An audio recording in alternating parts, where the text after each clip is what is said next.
pessoal, e aí, como é que vocês estão? Tudo tranquilo? Que alegria poder recebê-los uma vez mais aqui no Meia Conversa, um programa onde você recebe instrução, onde você se informa e também nós, de alguma forma, te ajudamos. Te ajudamos como? Te ajudamos com os conteúdos aqui, com os profissionais que trazemos aqui, com os pastores, para quem é da comunidade cristã, dos pastores que trazemos aqui, de pessoas simples, membros, servos de Deus, com um testemunho de vida edificante e maravilhoso.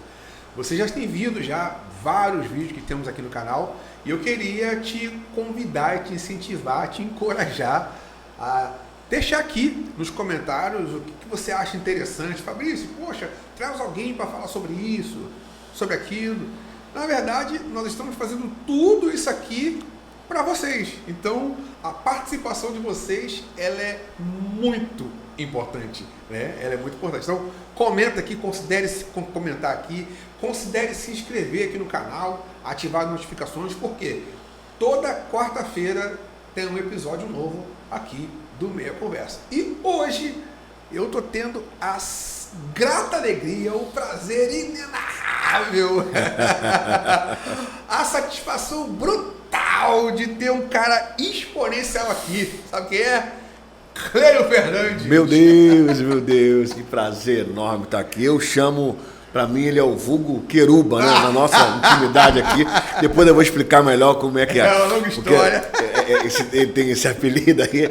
Cara, muito bom estar com você aqui, Fabrício. Fabrício é um grande amigo, é um cara, uma mente desse mundo, um cara que traz harmonia, sabedoria, versatilidade. Fabrício já foi meu compositor. Já compomos. Lembra daquela vez lá em... Eu esqueci, Barra do Açu, né? Barra do Açu. Para escrever junto. É verdade. Tecladista, verdade. Produtor, é tudo. Bom demais estar aqui, bom demais estar aqui. Eu sou apenas servo e nada mais. Servo, mas estamos aqui tentando contribuir, tentando somar. E, cara, é uma alegria. Eu também, né, tá aqui nos nossos estúdios, eu fiquei por deveras feliz em receber Raquel, a esposa do Clênio. Tá aí nos bastidores, tá aí nos bastidores. Dá um oi, Raquel. Cara, que alegria. Clênio, me diz aqui, casado com Raquel, que está aqui conosco. Sim. E desse casamento, tem algum fruto aí? Fala aí. Vamos começar, né? Porque, vamos começar pelo começo, né? No início de tudo. Então, casado com Raquel há 22 anos. Sempre erra um pouquinho, um ano para frente, um ano para trás. Para mais para 22 anos de casado, muito bem casado, muito feliz, né, com a família que Deus me deu. Tenho 2 filhos, o Luca, que tem 15 anos, 16 anos, tá vendo? Para frente e para trás. E o Luan, vou acertar, 8 ou 9? 8, acertou. E o Luan com 8, meus 2 filhos, que, poxa, são uma graça ser pai, né? É uma dádiva enorme poder ser pai. Luca tá ali já comigo, né, no altar da igreja, tocando. Uma hora toca bateria, uma hora toca violão, agora já me pediu um teclado. Eita! Tá ainda se habituando. Temos um multi-instrumentista. Gosta demais da música, da área da música. E o Luan também, né? Já tá tocando bateria, já tá aprendendo. Então, com certeza, eu já tenho uma meia banda já em casa. já tem um esquema pronto. É verdade. Né? Temos voz, temos batera, temos instrumentista. Cara, que alegria. Sim. Mas, o Clênio, assim, eu queria, né? Nós temos, assim, embora nós tenhamos caminhado muitos anos juntos, né, a gente já se conhece, mas, assim, eu achei muito importante poder te trazer aqui. Prazer. Né, para poder você inspirar pessoas, né, inspirar tanto com a sua experiência de vida, né, com tudo que você já viveu, e também, obviamente, que a gente segue, né, a gente entende o que Tiago fala, que as tribulações, elas nos aperfeiçoam. Né? Sim, então, é verdade. Conforme a gente vai passando pelas tribulações da vida, a gente vai se aperfeiçoando. Com e certeza. Isso também vai nos dando algum cabidal. Com certeza. Para poder falar, para poder aconselhar, para poder mostrar. E o intuito de ter o Clênio aqui hoje é para isso. Né? Clênio é compositor. Sim. Compositor. Clênio, eu queria que... Vamos do começo. Como surgiu isso? Como você se descobriu compositor? Então, primeiro eu tenho que falar, como você falou, que a nossa deficiência, né, as nossas debilidades, como diz Paulo, né, ela precisa se tornar peso de glória, né? Então, assim, eu gosto primeiro, antes de falar de mim como compositor, de como eu me tornei, eu gosto de falar da minha deficiência, que eu sou dislexo. Então, eu tenho a dislexia, como que eu descubro a paixão por escrever? Diante de um problema que é descoberto na escola, eu lá com uns 14, 15 anos, um garoto que não sabia como eu escrevia errado, né? Dislexia é trocar algumas... eu troco o T pelo D, o P pelo B, então meu caderno era muito bagunçado. Depois de muitos anos, uma professora no ginásio que vai descobrir que eu tenho a dislexia e eu vou começar a tratar, e ela me incentiva, que é uma professora de português, me incentiva a começar a ler livros, que ela falava que quanto eu mais lia, Sim, pode falar. Então, peraí. Gente, vamos lá. Agora eu vou fazer igual os pregadores pentecostais. Vamos lá para a primeira chave aqui. No meio, né, de um diagnóstico problemático. Sim. Surge. Cara, isso pra mim... Eu gosto sempre de falar disso, porque forte. Às vezes as pessoas gostam de pontuar aquilo que se tornou seu talento, mas sem falar daquilo que fez o tornar, né? As barreiras e os dilemas que nos fizeram chegar. Eu sempre gosto de começar a falar da composição, a falar de que Deus me chamou uma vez no meu quarto e ele fala, eu vou usar a sua deficiência, aonde você... Porque eu era muito difícil para escrever, então eu aprendo muito ouvindo, aprendo vendo, então ali eu não tinha tantas notas ruins, mas era aluno ali o aluno ali na média, mas assim, eu tinha dificuldade de escrever, então como eu sabia que eu ia escrever errado, então pouco tinha coisa no meu caderno, e aí eu pego depois a Isabel ali no Percepção, Colégio de Percepção. Caramba, ali já ali. Isso, no Colégio de Percepção. Cara, eu estudei, eu fiz um preparatório ali no Percepção. Legal, o Colégio de Percepção hoje ainda é um grande colégio, mas já, né, nos nossos tempos ali, era uma escola top ali daquela região. Meu filho estuda lá hoje. Meu filho estuda lá. Então, assim, ela me pega e eu começo a ler e eu começo a gostar da música. Já tocava bateria, né? Mas eu vou para uma igreja chamada Igreja Batista Nova Ebenezer. E ali eu começo a escrever Vicente algumas Carvalho, canções. Isso, Vicente Carvalho ali, do hoje apóstolo Gideão, apóstolo Ledina. Meu Deus, um beijão para o meu apóstolo. Um abraço para a apóstola Ledina, que é uma das minhas mentoras, assim, uma professora também para a minha vida. Depois eu vou falar mais um pouco aqui no decorrer, né, da história, onde ela entra. Eles são peças fundamentais assim, para a minha vida e para o meu ministério. E aí, o Clênio, né, nós, assim que nós, antes de iniciarmos aqui, né, a gravação, a gente estava comentando que tudo nessa vida tem um começo, né? Sim. É raridade alguém começar grande, né? Eu não sei quem é herdeiro, algo desse tipo, mas verdade. Tudo tem um começo, tudo tem um início, então o teu início foi dessa forma. E como começou a ter essa evidência? Como surgiram as primeiras composições? Porque você começa a escrever, Deus te chama para perto, começa a manifestar, né? E aí eu já entro também numa outra pergunta. Você vê a composição como um dom ou como um talento? E aí eu queria que você também falasse um pouquinho, depois disso aflorar, como é que surgiu a primeira? Então, eu tinha essa dificuldade que ela foi superada, né? Ao longo do tempo. Eu comecei a gostar muito de ler livros, né? E quando eu vou para essa igreja, lá eu encontro um cenário de adoração, de louvor. Fui criado na Assembleia de Deus, ali em Vaz Lobo, onde eu comecei a tocando nas bandas, né, coral da Aljamib, toda aquela coisa eu fiz parte do música. coral A luta que era pra fazer a banda do coral, a banda do coral. A banda, cara, era só... Gente, a banda do coral era só a elite. Meu irmão, pra participar da banda do coral.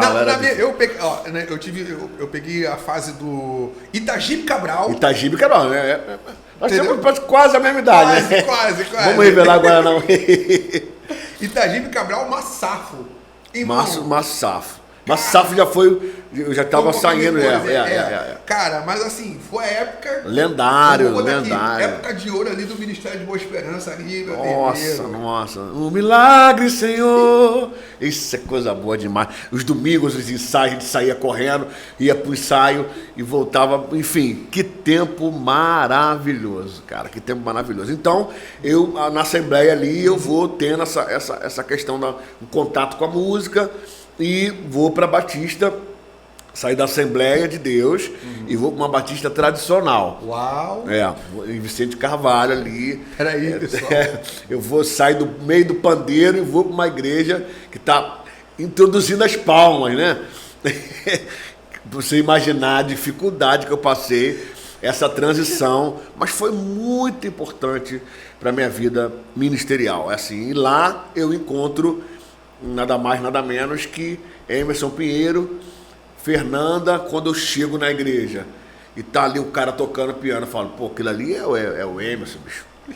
Então, assim, eu fico assim, a gente, né, a gente gostava sempre de música, a Fernanda já com um CD estourado, e aí eu começo a participar do louvor da igreja, como eu participava na época era chamado Pré-Maduros, né, os Pré-Maduros, que era um grupo de adolescentes ali, e eu comecei a escrever, e aí umas músicas minhas, como que nasce a minha primeira música ali, a ser gravada, e assim, tentando correr aqui com a história. Eu tô num retiro com o Emerson, e a gente começa a cantar uma canção na piscina, eu com aquela coisa de retiro mesmo, com balde, aleluia, o Senhor é bom, aleluia, todo mundo cantando aquela coisa. Ele fala, cara, vamos ensaiar essa música e vamos tocar no retiro.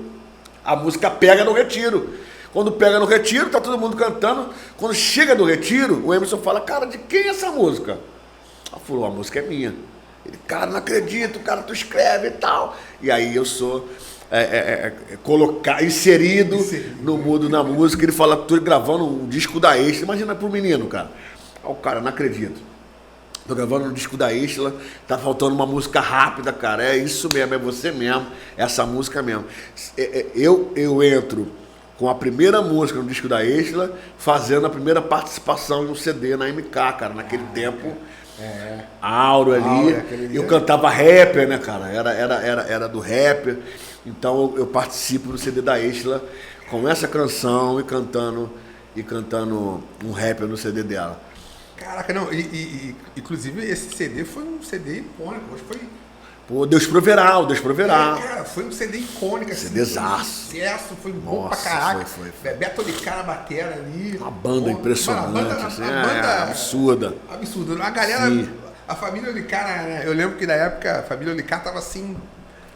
no áudio, gravando tudo. Sim. Eu como músico iniciante... O músico que não conhecia o Licar, o músico que não conhecia o Licar, não era músico, né? E aí eu pegava as fichas técnicas semeador, ali, olhando. Então, assim, legal demais. Olha que coisa interessante, né, cara? As coisas começam a fluir, a se encaixar, começa a se desenrolar, você já entra ali na Extra ali e dali... Sim. Primeira música a ser gravada minha foi a música da Extra, O Senhor é Bom.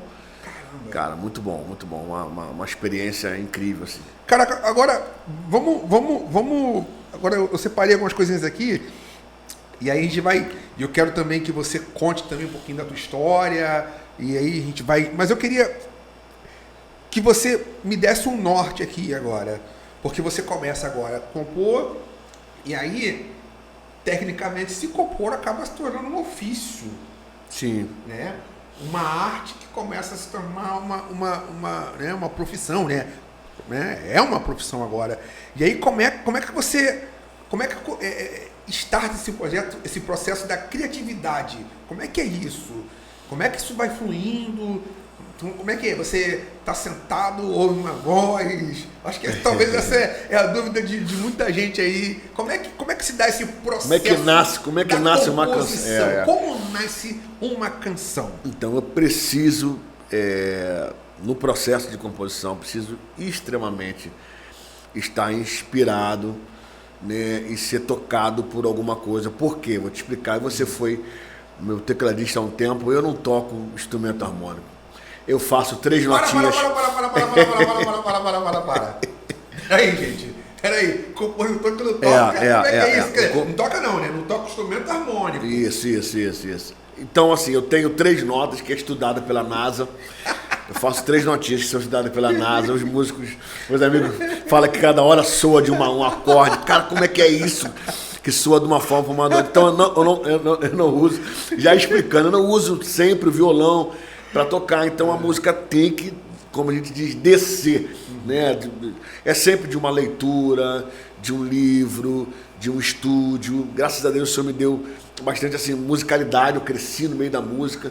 Eu cresci gostando de poemas, gostando, né, eu me sinto um compositor romântico ainda, né? As minhas canções tem muito poema, eu gosto sempre de ir pro lado dos salmos, né? Ser um salmista, trabalhar mesmo com a expressão minha real do que eu quero realmente passar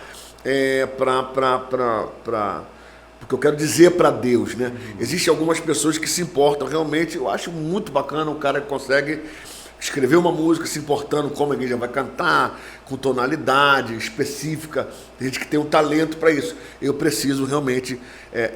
Eu vi uma fala semana passada do Ademar de Campos que é fantástica, que cabe no nosso tempo e que cabe naquilo que eu penso em relação à adoração. Ele fala, se eu fosse cantar tudo que eu escrevo, eu levaria anos e anos, porque eu escrevo aquilo que eu quero falar para Deus. Então, eu sou desse, assim, então eu preciso ter vida com Deus, assim.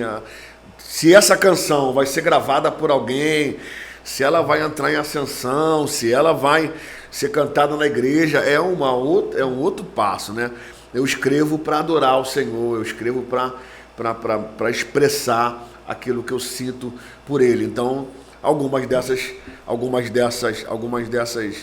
canções e que são extraídas ali no meu quarto, geradas no meu quarto, se tornaram públicas. Mas eu não faço disso também um meio, né? Não sou desses caras que saem mandando música para todo mundo, até porque eu tenho essa dificuldade, ainda que é questão de tocar. Então eu preciso sempre de estar com alguém, preciso que alguém venha até a mim, que queira ouvir algo que Deus me deu. Então vamos só aproveitar esse momento aí dessas inspirações. Vamos lá. Começou com Deus é Bom, logo depois da Deus é Bom, qual foi a próxima? O Senhor é Bom. Depois do Senhor é Bom, eu acredito que foi uma música do meu grande amigo Marquinhos Menezes. Mestre Marquinhos da administração. Que foi Debaixo de Tuas Asas. Falar quebrando silêncio, é muita música. Debaixo de Tuas Asas. Debaixo de Tuas Asas, a esconderijo. Depois... eu não vou conseguir falar por ordem, né? Não. Tem muita música minha gravada pelo 4x1, né? Eu celebrarei a glória do rei. E aí depois tem as canções da Bruna, né? A Bruna Deixar a Lágrima Rolar. Eu só queria levantar as minhas mãos e... Então, a música eu gosto muito do Emerson, cara. Que eu tava lembrando que eu tô gravando algumas releituras. Sim. Lembrei de Eu Estava Lá, que eu escrevi com o Emerson. Caramba! Mas eu sou teu Deus e eu estava lá. Mas acho que as mais conhecidas... Foi o primeiro CD dele? Primeiro CD dele. Eu estava lá. E essa música Sim, apenas um toque, né, irmão? Apenas um toque, da Fernanda, né? Escrevi pra Fernanda Apenas um Toque. Escrevi pra Fernanda Lavar Teus Pés. Decidi quebrar pra me refazer. Escrevi pra Fernanda também, em parceria com eles, que é O Deserto é o meu lar, instrumento é a minha voz. Bem, são muitas canções, graças a Deus, tem muita coisa boa aí. E aí, o que você falou faz muito sentido, porque todas essas músicas, elas são músicas com né, uma pegada poética. Sim. É literalmente o que você falou, né? Eu tô, conforme você foi falando, cantando aí, eu fui lembrando e lembrando das letras, da letra. Sim. E é justamente isso, cara. Essa coisa introspectiva. Deixar a lágrima rolar, deixar ela rolar é um poema, né, cara? Não, Né, assim, eu contei há pouco tempo lá na IPAM com o Emerson, né, um dia que eu estive no culto e ministrei junto com ele, e eu falo que eu escrevo essa música num tempo muito difícil meu, que eu passei por um tempo pesado, assim, e aí eu tô a madrugada inteira, cara, em claro, sem conseguir dormir, tentando escrever alguma coisa, e aí essa música é uma conversa minha com Deus, tipo assim, poxa, eu tenho coisa para escrever, mas não é isso que eu quero, tipo assim. E aí, é só os músicos, né? Só quem tá aí do outro lado que é doido, assim, que conversa com Deus, você também é assim? Então eu tenho, mas não é isso. Eu tenho coisa para dizer, mas não é isso. Eu tenho verso para escrever, mas não é isso. Então aí eu fui lá pro refrão. Eu só queria levantar e fiquei as minhas mãos e adorar, porque eu queria só isso. Eu queria que aquela dor passasse, e eu queria que o ato de eu levantar a mão me curasse. Aí por muito tempo eu imaginei que esse refrão era curto, porque para a época, né, aquelas coisas rebuscadas de ponte, eu falava, cara, isso não é refrão. E aí eu fui até o Emerson, falei, cara, preciso que você termine isso aqui comigo, porque... E aí ele escutou e a gente terminamos a música, mas a música ela é uma briga comigo. Tenho tanta coisa para dizer, tenho tantos versos para escrever, fiz uma canção de amor para cantar para ti. Então depois ela vai debruçando assim na questão de tipo, Deus, eu queria só, porque na verdade e eu tenho não sei se é um problema, né? Eu sempre falo, eu gosto da música com A e com B, né? Geralmente quando a minha música tem A, B e C, é que tem alguém, uma pessoa fazendo comigo. Eu gosto da coisa muito simples, porque tô aqui para Deus, eu não quero, eu não quero demorar a falar. Poxa, a música tá curta, mas eu fui do jeito que eu fiz para Deus. Cara, não, isso é muito forte, é muito interessante. E aí eu vou pegar esse gancho que você falou, do momento que você teve essa inspiração do deixar a lágrima rolar, desse tempo difícil. Sim. Né? E a gente sabe que tem um hino da harpa que diz que os maiores hinos foram feitos em tribulações. Sim. E eu tenho certeza que depois, né, desse momento você deve ter vivido momentos apoteóticos, né? Porque logo depois você começa também a vir em solo nessa tua carreira, você começa a cantar. Sim. E aí como é que foi isso? Você começa a ministrar, começa a viajar, começa a sair. Me conta um pouquinho. Então, eu já sempre ministrei na igreja, né? A ministração na igreja, ela sempre foi algo que brotava no meu coração, assim, e eu fui ministro de louvor, sou ministro de louvor desde sempre, assim, sempre ministrei na casa de Deus. Depois que eu fui para a Igreja Batista, eu comecei a pegar essa função, eu era só baterista, mas começo a ministrar. Junto a isso, eu começo a pensar, né, as pessoas, por que você não grava, por que você não faz um trabalho, mas levou muito tempo até eu aceitar essa ideia de gravar. Antes disso eu fui para Vitória, pastorear uma igreja, então minha história ministerial, ela se junta, né, com a história de ser um pastor, de estar pastoreando, de estar liderando. Mas essa ida para Vitória é no meio desse rebuliço todo? Não, é antes um pouco. Eu sou consagrado ali com 23 anos, né, 22 para 23 anos, e a gente vai para Vitória, eu com a minha esposa, logo recém-casado, para começar um projeto lá. Daí eu volto de Vitória. Quando eu volto de Vitória, mas já escrevia, tá? Já tinha um ministério, já estava escrevendo. Aí eu gravo o meu primeiro CD, que eu gravo com 4x1. Então, assim, a minha história em relação aos meus álbuns, você talvez nem saiba que eu tenho, porque é uma coisa que eu lutava demais. E vou te dizer, se eu posso falar de libertação, começa agora, né? Porque eu sempre gravei, mas nunca quis mostrar, nunca tinha uma coisa de não querer aparecer. Os Só álbuns. queria o backstage só queria Só queria. Eu tava ali gravando, mas na hora para sair para divulgação, eu não queria mesmo essa coisa da rádio. Sempre tive era um vilão para mim, cara. Então eu ministrei muito, ministrei pelo Brasil todo.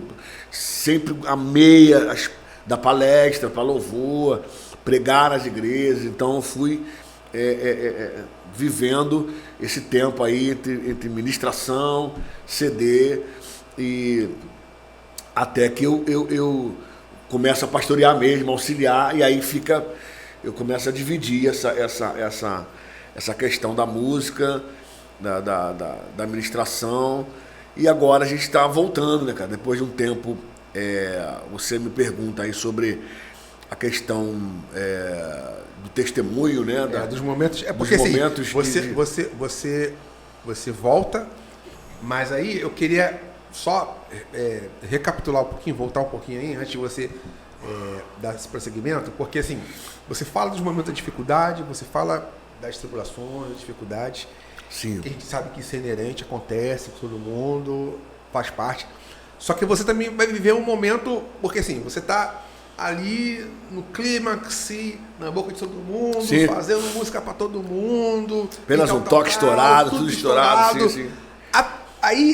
Aí que está o ponto. Sim. O ponto. No meio, vamos dizer assim, no meio da glória, no meio de tudo, sim, vivendo tudo isso, escrevendo, viagem, palestra, viajando, passinho, tudo dando certo. Tudo dando certo. Dá para se perder? Com certeza. Aí que entra, talvez não, talvez o primeiro lugar que eu abro esse testemunho, esse lado do meu testemunho, eu escolho falar aqui pela pessoa que você é, que você me acompanha também há muito tempo, e é uma coisa que a gente levou muito tempo para não é para tornar esse público, porque não é nem sobre tornar público, mas sobre falar de coisas que eu já superei. Né? Eu gostaria, eu sempre esperei um momento para falar disso. Em alguns cultos, algumas igrejas talvez já tenha falado de uma forma muito sutil, mas depois disso tudo, desse tempo todo, eu caio no vício, cara. A minha vida sofre uma queda assim robusta. Eu entro num tempo de escuridão terrível. Eu não sei te explicar como começa, mas eu sei que eu caio num vício de cocaína seríssimo, grave, que quase acabou com a minha família, com a minha vida. E é um tabu, né? Falar sim, é um tabu falar sobre, é um tabu exposição, né?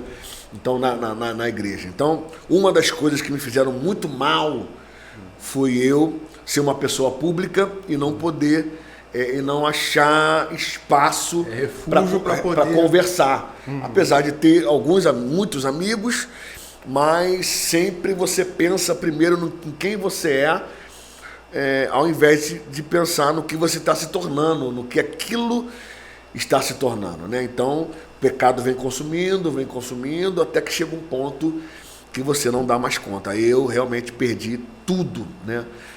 Moralmente falando, financeiramente falando, e eu caio mesmo e não consigo me reerguer. E umas coisas que eu quero pontuar aqui que são muito sérias, até para você que está vivendo isso, é uma figura pública ou não, a gente não encontra espaço para se falar disso. E ao mesmo tempo que eu tinha uma vida ativa, ministerialmente, falando, mandando, eu sempre gostei de postar vídeos, sempre fui, pela graça de Deus, referência para muitas pessoas, sempre fui um conselheiro para muitas pessoas. Quando acontece isso comigo, Fabrício, ao meu redor, você não encontra apoio. As pessoas não perceberam, cara. Então vai ter gente que vai estar ouvindo isso e falar, o quê? Vai ser... As pessoas não perceberam que eu sumi. As pessoas não perceberam que eu parei de cantar. As pessoas não perceberam que eu parei de postar vídeos. Então, tá aí um alerta, porque você está nesse volume da vida, entregando, e tem gente que só está contigo enquanto você entrega. Entendeu?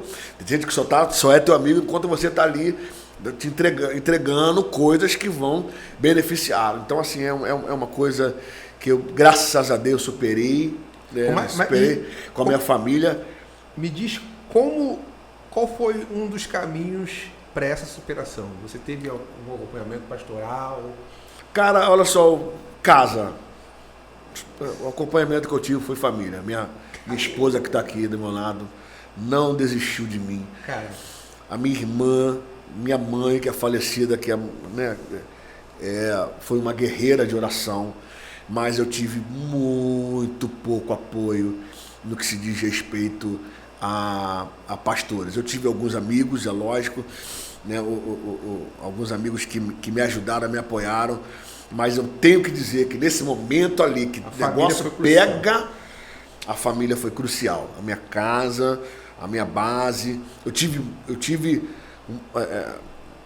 não quero errar aqui, mas tive alguns pastores que foram muito importantes nesse tempo, que é o pastor Rodrigo, que dava uma assistência para minha esposa, o pastor Pedro, né, que é um pastor que também já falecido, da Nazareno, na igreja onde eu sou pastor hoje, meu amigo Judson. Então teve algumas pessoas que tiveram ali ao redor, mas para você ter ideia, eu fiquei 1 ano internado. E eu sou uma pessoa, entre aspas, conhecida. Eu não tive uma visita. Eita. De nenhum amigo cantor, não tive visita nenhuma. Então eu fiquei 1 ano internado, mano, em São José dos Campos. Caramba. Então, para você ter ideia, 1 ano. E depois disso, poucas pessoas, é lógico que eu tinha um apoio muito grande, assim, do meu amigo, um amigo pessoal também, que é o pastor Emerson Pinheiro, que sempre mandava algumas mensagens para mim, mas assim, se eu for te falar de apoio, sim, que eu imaginava que eu teria, só o céu e a minha família ali me apoiando, segurando na mão mesmo, a minha mulher, os meus filhos, né? O meu filho, na verdade, que na verdade era o Luca na época somente, que passou essa barra ali comigo, né? Sem entender muito, né? Só vendo tudo. Só vendo em silêncio ali, mas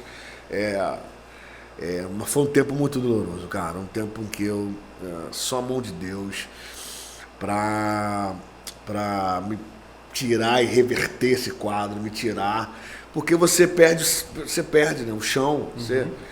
E a maior luta que eu tinha era assim, como é que volto? Como é que eu falo? Eu ia te perguntar justamente isso. Como? Você volta e fala, aí você tem diversos conselhos, todo mundo, tem gente que fala assim, irmão, na tua, irmão, pra que se expor? Pra que se expor, cara? O que tu vai falar? Fica quietinho, volta e acabou. Então você tem medo, né? Você é uma figura pública, o que você vai fazer agora? Será que você vai sofrer um preconceito? Cara, então eu hoje, o que eu entendo? Eu entendo que a glória da segunda casa é mais maior do que da primeira. Primeiro. Segundo, eu entendo que as experiências, elas me fizeram muito mais humano, um pastor, um líder muito mais humano, que lida com os pequenos fracassos de uma forma assim absurda. E me tornou uma pessoa muito observadora, né? Às vezes você está vendo esse amigo indo para a igreja todo dia. Domingo que ele não foi, poxa, eu já olho ali e já falo, olha para esse cara, liga para ele. Então, eu tive um problema de depressão muito profunda, cara. Eu tive 2 tentativas de suicídio. Que isso? Pastor, líder, amando o Senhor, já liderando, já palestrando. E aí você fala, cara, suicídio, como é que se tira a vida tendo conhecimento de quem Deus é? Exatamente, irmão. Eu peguei uma vez um carro meu, eu tinha um carro num aniversário. Eu lembro que a minha esposa estava tentando que eu celebrasse aquilo, eu não queria, estava chovendo. Eu peguei o carro, você sabe ali onde é a minha rua, eu desço ali em Irajá, pego a Automóvel Clube e falei, eu vou dar tudo que o carro der. E não vou parar para nada. Eu vou, irmão. Eu fui parar na Avenida Brasil, com todos os sinais abertos. Os sinais abriam, os carros saíam. E eu a 140, mano. E Deus falando no meu ouvido, você não vai se matar. O diabo fala, se mata. E o Espírito Santo falando, você não vai conseguir. O sinal, eu vi o sinal, parecia filme, mano.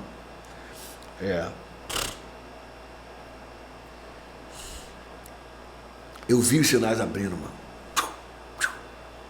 E aí eu paro, assim, na Avenida Brasil, e eu ligo para um amigo meu, que hoje está nos Estados Unidos. Eu falo, Cleiton, pô, tô precisando de uma oração. Ele, cara, o que está acontecendo? Tal. Eu lembro que eu volto com ele falando no telefone e termino esse dia que eu tento suicidar no Monte Jacó. Ali parado no estacionamento, quem conhece ali o monte, perto da Colube, eu paro ali, debruçado, agradecendo ao Senhor pelo que Ele fez e tal. Então, tem muitos ensinos, né? Tem muito ensinamento, tem muita coisa que eu carrego desse tempo, mas uma das coisas que eu carrego desse tempo é a firmeza, né? Olhar para Jesus,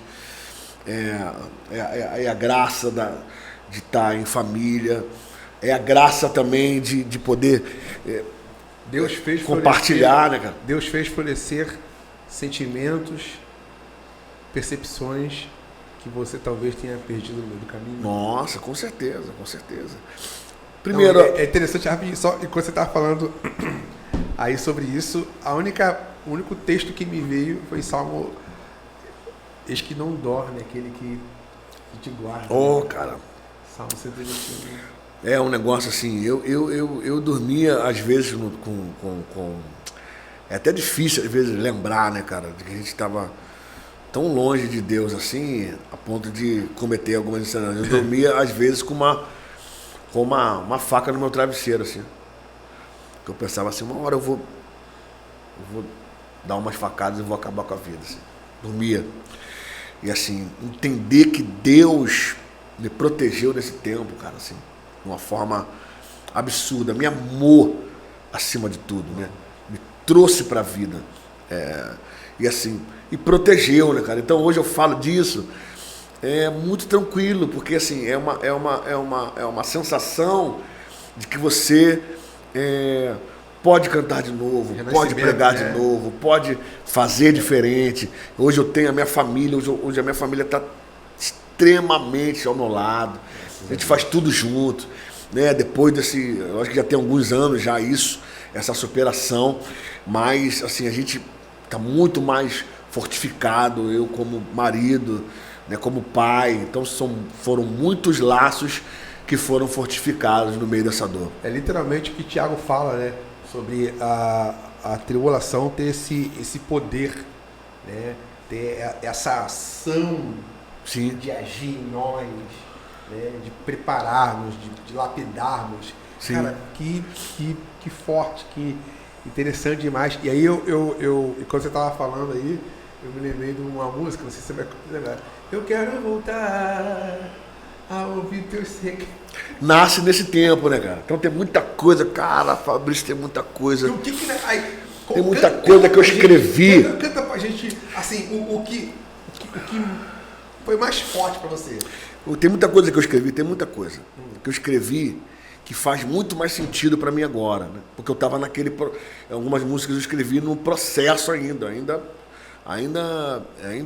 pecando, ainda caído, falido emocionalmente. Um dia eu chego no meu quarto, estou no meu quarto ali numa noite escura, noite além de ser escura, a minha alma estava escura. E eu escrevo essa canção, que eu tenho que fazer uma releitura dela, que é: Pai, me faz te sentir outra vez. Eu acho que eu me perdi. Me acha, me grita, me encontra, me mostra o caminho. O refrão é: eu quero voltar a ouvir teus segredos. Me deixa ficar bem pertinho da nuvem. Olha, me livra de mim, me livra do mal, me chama de filho de novo. Era um...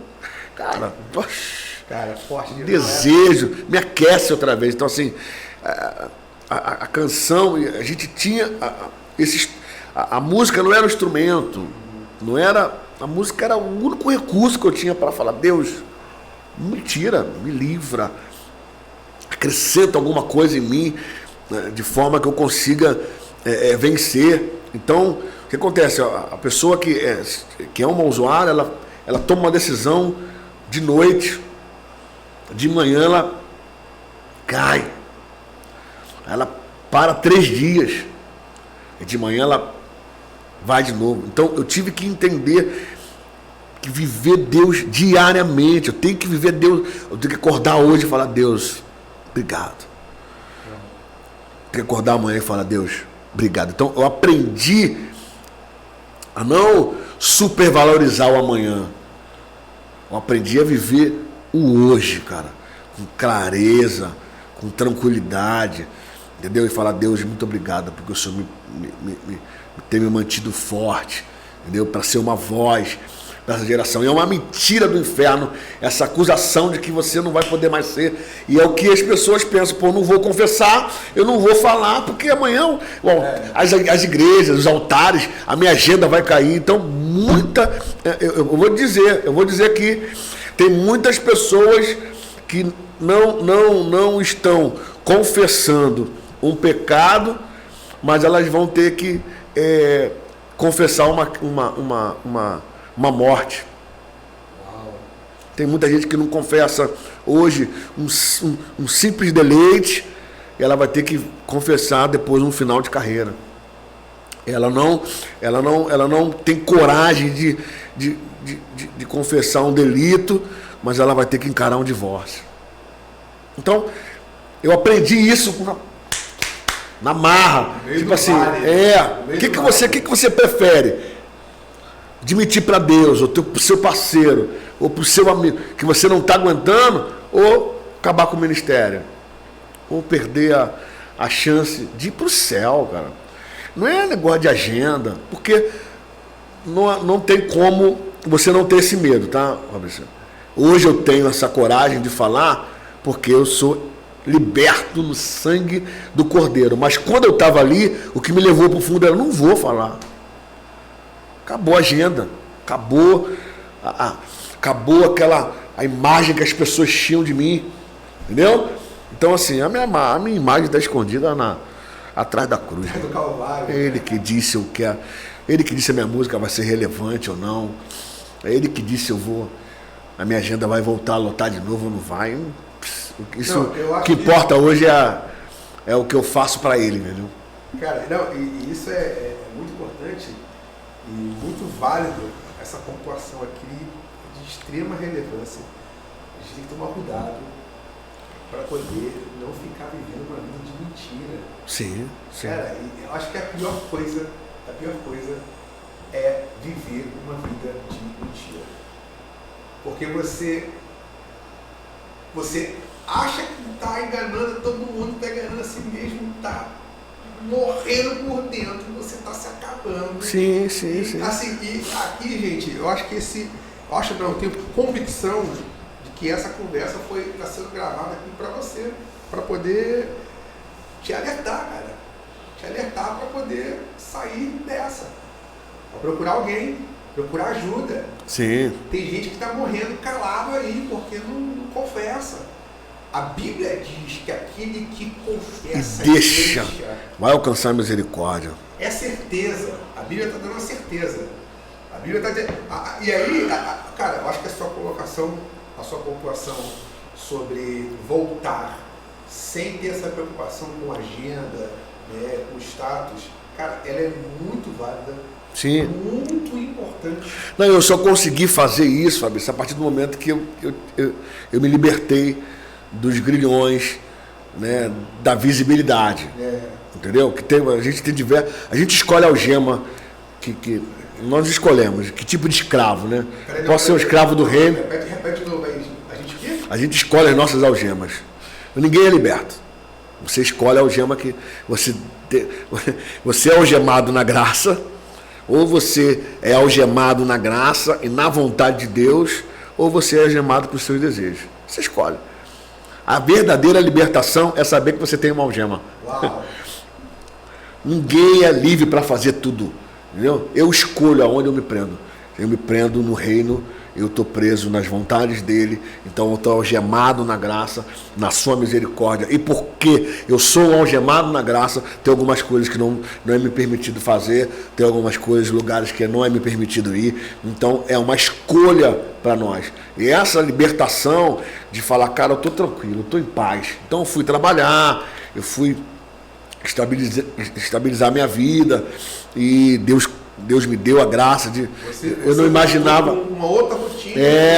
Criei uma outra rotina, fui trabalhar de novo na igreja, para obra. Então, depois de muito tempo, agora eu estou voltando, né, com a questão da ministração, da música, né, e voltando com Quebrando Silêncio, com os acampamentos, né, com aquilo que Deus mandou fazer e não parar. Eu volto muito mais...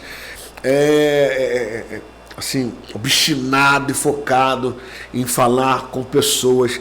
Eu estou fazendo agora mais voltando até talvez no meio do ano, eu vou ter uma edição do Quebrando Silêncio, mas é para você que tem medo, sabe? Para você que está quebrado. Tenho tantos amigos, tantas pessoas, então eu estou aqui me colocando à disposição para você. Cara, eu estou passando por isso aí que você passou. Estou aqui para ouvir, para falar, para aconselhar. Entendeu? Porque assim, eu vivi, eu acredito demais nisso, que a gente vive um dilema, e para se tornar uma autoridade naquilo ali. Aquilo ali não me domina mais, eu estou liberto, e agora eu vou usar a minha vida, porque o Evangelho se trata de exposição.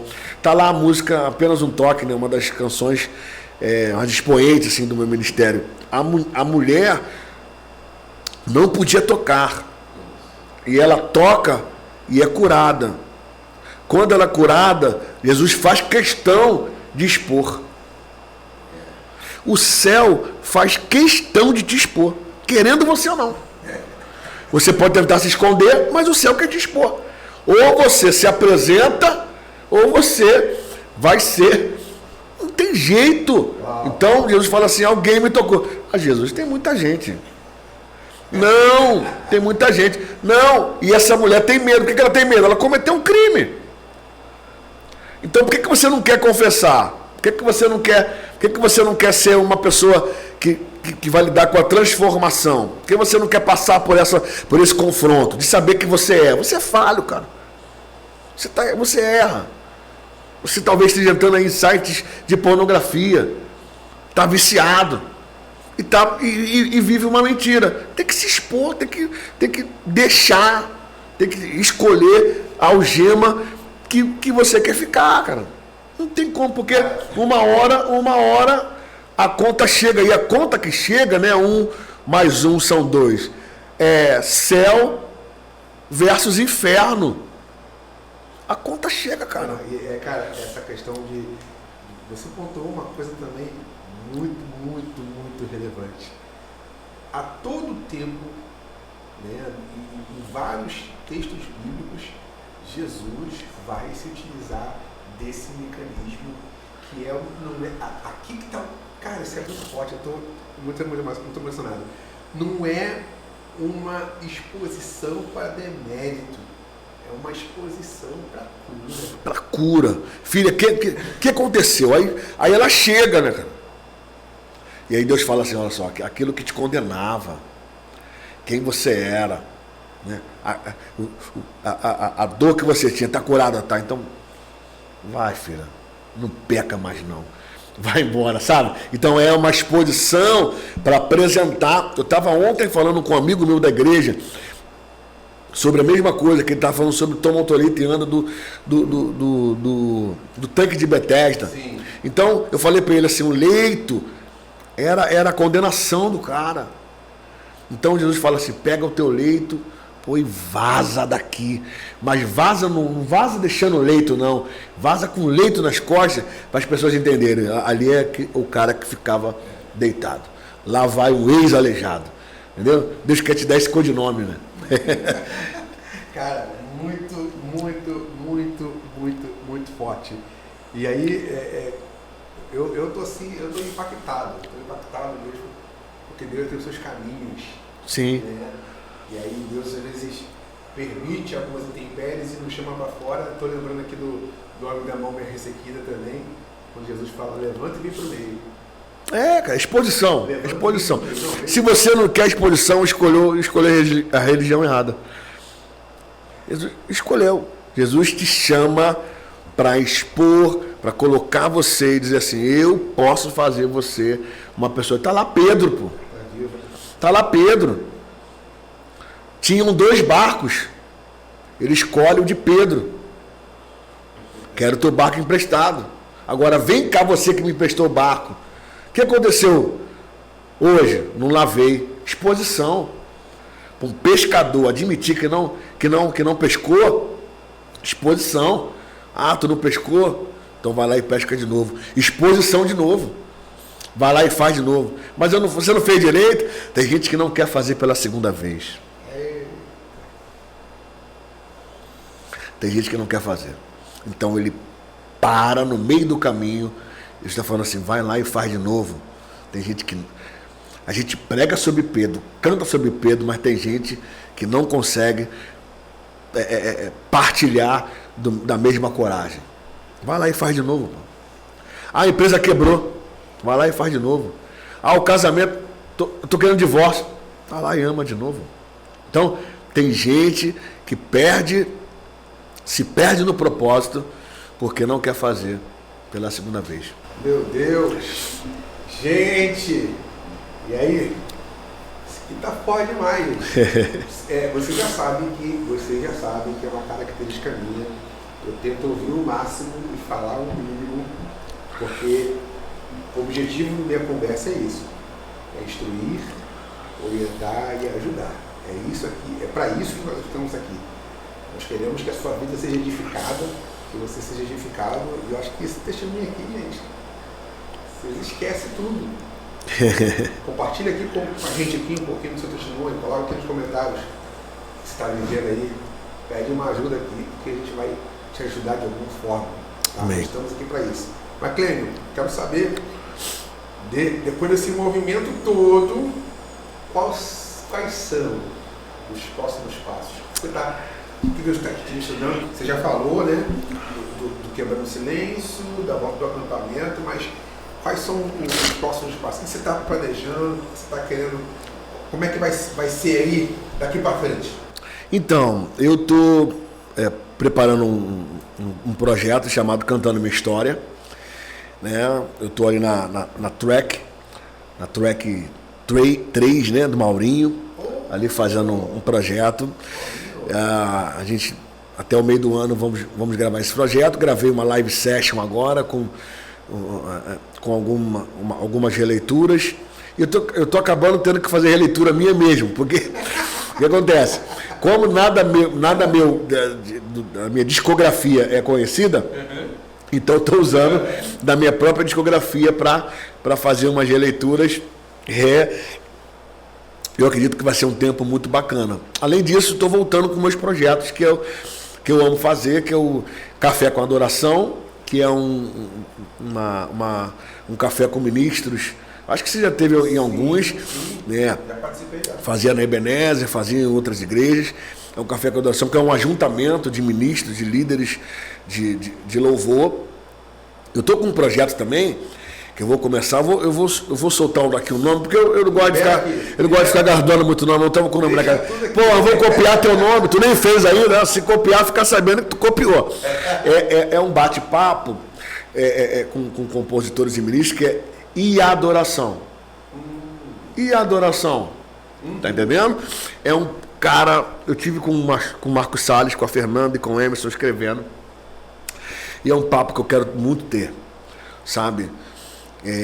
Porque tem uma galera aí que está usando como ferramenta, mas tem uma galera que está usando como instrumento de composição. E eu estou muito preocupado com essa adoração. E eu já vou soltar aqui a primeira pergunta, já sabendo que você está com... Libera. Se você compõe com a IA, quem recebe? Peraí. Aqui, ó. Fala para aquela câmera ali, ó. Aqui, ó. Se você compõe com a IA, quem recebe? Pronto. Só isso aqui. Vou falar mais nada não, tá? Porque ainda a gente vai ter que fazer um outro bate-papo aqui. Quem que recebe esse negócio? O problema não é o que se está bonito, o problema não é se está poético. A minha preocupação é a seguinte: se você tem certeza com quem está recebendo. Quem recebe, que define. A adoração não é definida por quem está, não é o que você está fazendo. A adoração é definida por quem está recebendo. Então é só isso aí. Depois é muito pano para manga em cima desse papo aí. Gente, olha só, entendeu? Eu tô aqui. Ai. Vamos lá. Agora eu quero para nós. Sim, eu acho que o bate-papo tá gostoso demais, muito bom. Mas eu queria que você, aproveitando esse gancho aí, essa marretada que a gente já recebeu, com todos esses anos de experiência, estando agora mais experimentado do que nunca, queria que você falasse, desse agora uma fala específica para os ministros, que estão vindo aí, uma nova geração, e aí com base em tudo aquilo que você já viveu, que você tem observado, qual o conselho que você daria agora para esse jovem, essa moça que está agora iniciando no ministério, seja de composição, seja de adoração, seja um ministro de louvor? Qual o conselho você daria? Olha para aquela câmera no meio ali e entrega tudo. Então, Jesus, uma certa feita, ele dá um ensino sobre como deveríamos orar. E aí ele vai ensinar: Pai nosso que está no céu, santificado seja o teu nome. Você deve entender, nós devemos entender que a adoração é o reflexo do que acontece no quarto. O que acontece no quarto é revelado em público. Então, eu acredito que uma linha ministerial, ela sempre deve ser a extensão do que acontece aqui. Existem muitas pessoas que estão buscando ao contrário. Nós estamos num mundo de muita velocidade. E sim, podemos usar todos esses formatos e tecnologias, inclusive nós estamos aqui amparados pela tecnologia, câmeras, microfones. Nós não somos uma geração desbaratinada. Mas se eu pudesse dar um conselho para essa geração volta para o quarto antes de ir para o púlpito. Se eu pudesse dar um conselho para essa geração se ajoelhe antes de ficar em pé. Se eu pudesse dar um conselho para essa geração escute antes de falar. Porque depois que você estiver lá na frente, é muito mais difícil querer voltar. E aqui, terminando meu pensamento, eu gosto muito de falar, quando eu falo de adoração nas igrejas e no seminário, dificilmente eu uso Davi e as pessoas, Asaf, que são os braços da adoração. Geralmente eu uso o evangelho ou algum assunto que mexe comigo. Um assunto que mexe comigo relacionado a propósito e adoração é Jonas. E o que acontece? Jonas comprou uma passagem para o destino errado, mas a nossa geração está comprando um barco. Se houve um estrago na nossa geração na geração de Jonas, por conta de uma passagem, um destino errado, imagina um barco que você vai de um lugar para outro com seus próprios movimentos. Então, sintetizando tudo que eu falei aqui, volta para o quarto. É o quarto que vai te garantir os destinos certos e é o quarto que vai levar você pro púlpito. Uau! Meu Deus, gente! Eu acho que depois dessa aí... Que papo maravilhoso, obrigado. Gostoso, Obrigado demais. Passou aqui 1 hora que a gente nem sentiu, cara. Nem sentiu. E foi, pra mim foi muito edificante. Espero que para vocês estarem conhecido como foi pra mim aqui.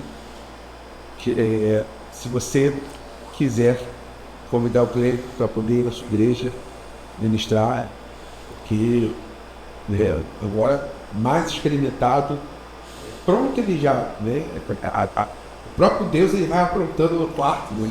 Sim, verdade. Vai cuidando. Então, se você quiser convidá-lo, eu vou deixar aqui, ó, na descrição aqui, todos os contatos do treino. Chama ele lá, vai ser uma bênção. Eu já estou de cabelo, treino do dia. Mas assim, eu digo com propriedade, né?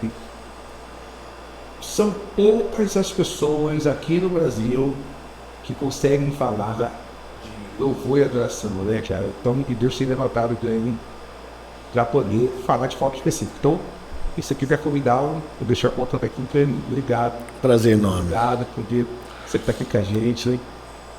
Cara, eu assim, estou muito impactado. Deus comigo te abençoando esse novo projeto. Amém. Tá? Amém. Você pode contar com a gente aqui e nós esperamos aqui. Na verdade, agora eu vou fazer uma proposta aqui. Ele tá aqui agora sim. Bora. Tá?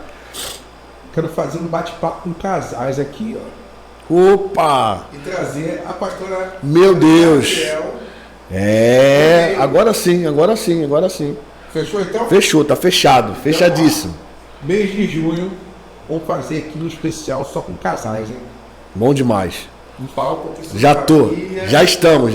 Então, ó, tá aí, vou preparar isso aí, trazer a pastora Raquel, poder, vamos orientar e trazer conselho. Verdade. Essa rapaziada que tá vindo aí. É verdade. Acho que nós precisamos disso. Gente, bom demais estar aqui com vocês em mais uma edição Prazer. do nosso Meia Conversa. Considere, tá? Considere se inscrever aqui no canal, clicar no joinha, tá? Clica no sininho lá para poder receber notificações e comenta aqui, gente. Comenta aqui o que vocês querem ver aqui. Vai ser uma honra poder estar ajudando vocês, tá? Ó, beijo no coração, tamo Abraço. junto. Valeu! Valeu!